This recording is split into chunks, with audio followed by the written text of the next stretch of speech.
America president Donald Trump ప్రవర్తనలో మార్పు కనిపిస్తోందా?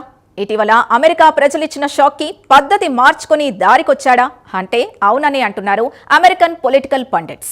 దీనికి వారు చెబుతున్న కారణాల విషయానికి వస్తే గత కొన్ని రోజుల నుంచి ఆయన ప్రజలకు దగ్గర కావడానికి ప్రయత్నిస్తున్నాడని, అందుకే ప్రజలకు $2,000 టారిఫ్ డివిడెండ్ తో పాటు మార్టిగేజ్ ను 50 సంవత్సరాలకు పెంచడం, అలాగే షట్ డౌన్ సమయంలో పనిచేసిన ఎయిర్ కంట్రోల్ ఉద్యోగులకు $10,000 బోనస్ ఇస్తానని ప్రకటనలు గుప్పించాడు. మరి ఇంతలోనే అంత మార్పుకు కారణమేంటి? ప్రత్యేక కథనంలో మరింత సమాచారం తెలుసుకుందాం.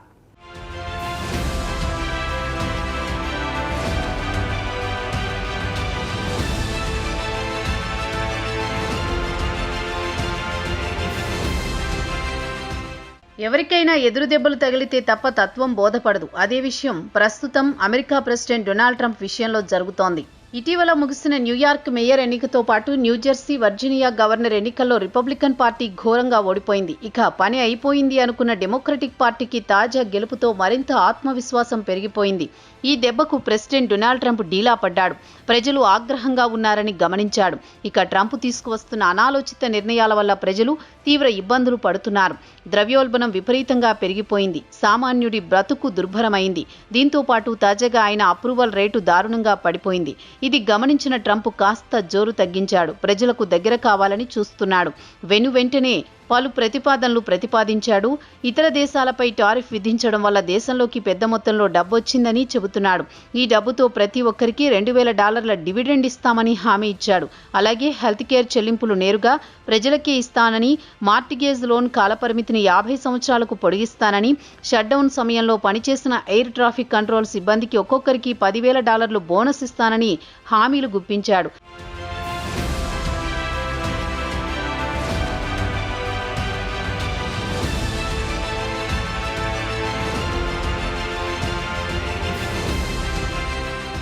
అయితే ట్రంప్ తన సొంత సోషల్ మీడియా ట్రూత్లో వాగ్దానాల వర్షమైతే కురిపించాడు. కానీ అవి ఎలా అమలవుతాయో ఎవ్వరూ చెప్పలేకపోతున్నారు.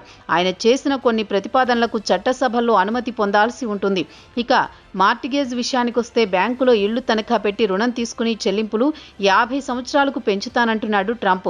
అయితే ఈ ప్రతిపాదన వాస్తవానికి బ్యాంకులు అంగీకరించాలి. ఈ నెల 8వ తేదీన తన సోషల్ మీడియా ట్రూత్లో మార్టిగేజ్ గురించి ప్రస్తావించారు. మాజీ America president Franklin D Roosevelt ఫోటోతో పాటు తన ఫోటోను పెట్టి 30 ఏళ్ల మార్టిగేజ్ను తాను 50 ఏళ్లకు పెంచుతున్నట్టు ప్రకటించారు.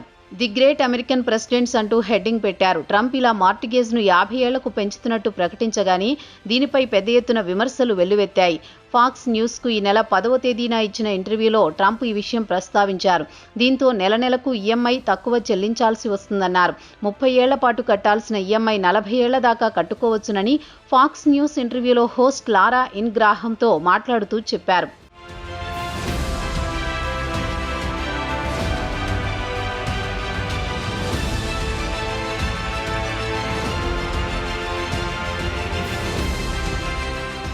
ట్రంప్ ప్రతిపాదనను పలువురు మేధావులు వ్యతిరేకించారు. దీనికి వారు పలు రకాల ఉదాహరణలు ఇచ్చారు. ఉదాహరణకు ఇల్లు కొనుగోలుకు $4.5 లక్షల అప్పు తీసుకుంటే దానికి 6.2% వడ్డీ రేట్ అనుకుంటే ముందుగా 20% డౌన్ పేమెంట్ చెల్లించాలి. ఇక హోమ్ లోన్ తీసుకున్న వ్యక్తి 30 ఏళ్లకు గాను $4,34,000 కేవలం వడ్డీనే కడతాడు. ఒకవేళ 50 సంవత్సరాలకు లెక్కిస్తే $8 లక్షల వడ్డీ చెల్లించాల్సి వస్తుందని వివరిస్తున్నారు.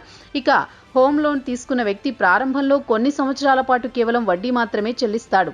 ఒక వ్యక్తి 30 ఏళ్ల కాల పరిమితిపై రుణం తీసుకుంటే 60 ఏళ్ల వయసు వచ్చేసరికి అంటే రిటైర్మెంట్ సమయానికి అతడికి ఇల్లు సొంతమవుతుంది.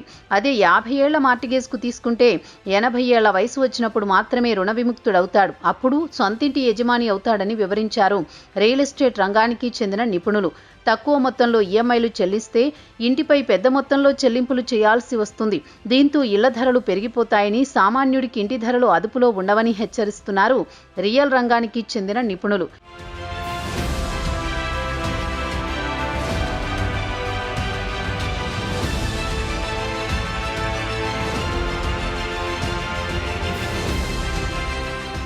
ఇక ఈ నెల 8న మరో వాగ్దానం చేశాడు ట్రంప్. ఇది హెల్త్ కేర్కు సంబంధించి. ప్రభుత్వం వందలాది బిలియన్ డాలర్లు హెల్త్ కేర్ కంపెనీలకు ఇస్తున్నాం. దానికి బదులు నేరుగా లబ్ధిదారుడికే ఇస్తామని చెప్పారు. ఒబామా కేర్ డబ్బు ప్రజలకిస్తే వారే కొనుక్కుంటారు. హెల్త్ కేర్ మెరుగుపడుతుందని ట్రంప్ వివరించారు. ఇదే విషయాన్ని ఫాక్స్ న్యూస్ ఇంటర్వ్యూలో చెప్పారు. హెల్త్ ఇన్సూరెన్స్ డబ్బును ప్రజలు ఖాతాలో వేస్తే వారు తమకు కావలసిన విధంగా ఇన్సూరెన్స్ తీసుకుంటారని చెప్పారు. వారికి చౌకగా హెల్త్ ఇన్సూరెన్స్ లభిస్తుందన్నారు. అధికారికంగా ఈ ప్రతిపాదనలు వర్కౌట్ కావడం కష్టమంటున్నారు బీమా రంగానికి చెందిన నిపుణులు. అయితే ప్రభుత్వం ఇచ్చే డబ్బును ఇతర ఖర్చులకు వినియోగించుకుని చివరకు తమ సొంత జేబు నుంచి హెల్త్ ఇన్సూరెన్స్ కొనుగోలు చేయాల్సి వస్తుంది.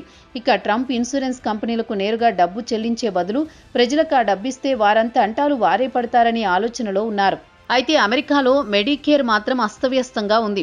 సెనేటర్ బెర్నీ శాండర్స్ ఎక్స్లో పోస్టు పెడుతూ తలసరి ఆదాయం కంటే రెట్టింపు ఖర్చు చేసినా దేశంలో హెల్త్ కేర్ సిస్టమ్ గాడిన పడలేదని అన్నారు. మరి చట్ట ప్రకారం ఎలా సాధ్యమో ట్రంప్కే తెలియాలని పలువురు అభ్యంతరం వ్యక్తం చేస్తున్నారు.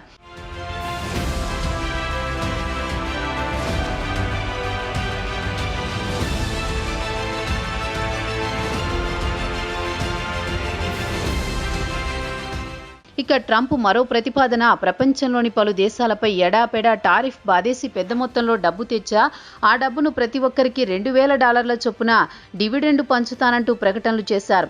ఇక ట్రంప్ వాదన విషయానికొస్తే టారిఫ్ల పేరుతో బిలియన్ల కొద్దీ డాలర్లు రెవెన్యూ సాధించామని చెప్పారు. టారిఫ్లకు వ్యతిరేకంగా మాట్లాడేవారు ఫూల్స్ అంటూ నవంబర్ 9న ట్రూత్లో పోస్టు పెడుతూ మండిపడ్డారు. ఇదే జోరుతో అమెరికా అప్పులు $37 ట్రిలియన్ తీర్చేస్తానన్నాడు. అమెరికాకు పెద్ద మొత్తంలో పెట్టుబడులు వస్తున్నాయి. అమెరికాలో ఇక రాబోయే రోజుల్లో ఎక్కడ చూసినా ఫ్యాక్టరీలే కనిపిస్తాయన్నారు. సంపన్నులను తప్పించి ప్రతి అమెరికన్ పౌరుడికి $2,000 ఇస్తానని హామీ ఇచ్చాడు. అయితే పిల్లలకు ఇస్తాడా లేదా అన్నది తెలియదు. అలాగే డబ్బు చెక్ల రూపంలో ఇస్తాడా లేదా ట్యాక్స్ క్రెడిట్ అన్న విషయం తెలియదు. అయితే ట్రంప్ వసూలు చేసిన టారిఫ్కు గాను $2,000 ఏ మూలకు సరిపోవు. ఈ ఏడాది అక్టోబర్ చివరి నాటికి $144 బిలియన్ టారిఫ్ రూపంలో వసూలు చేశారు. ప్రతి ఒక్కరికి $2,000 చెల్లించాలంటే $300 బిలియన్ కావాలి. $2,000 డివిడెండ్ చెల్లించాలంటే కాంగ్రెస్ ఆమోదం పొందాలి. ఇక తాజాగా సుప్రీంకోర్టు ట్రంప్ ఇతర దేశాలపై టారిఫ్ విధించే అధికారం లేదని స్పష్టం చేసింది.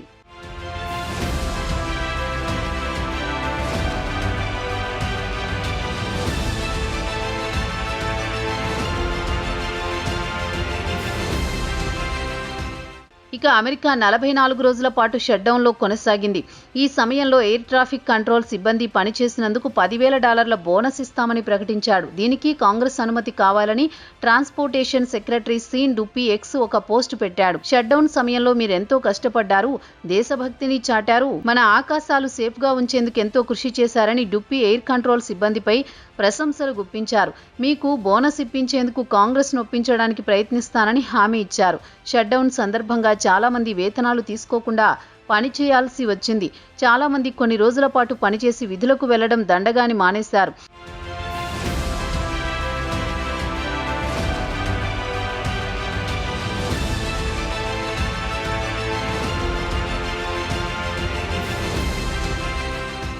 మరి ట్రంప్లో మార్పు రావడానికి కారణం ఇటీవల ముగిసిన ఎన్నికల షాక్ అన్న టాక్ వినిపిస్తోంది. మరి ట్రంప్ అయితే వాగ్దానాలు చేసేశాడు. మరి వాటిని అమలు చేసి ప్రతి ఒక్క లబ్ధిదారుడికి అందేలా చూడడం ఆయన బాధ్యత. సాధారణ అమెరికన్కు $2,000 డివిడెండ్ ఎప్పుడు లభిస్తుందో వేచి చూడాల్సిందే.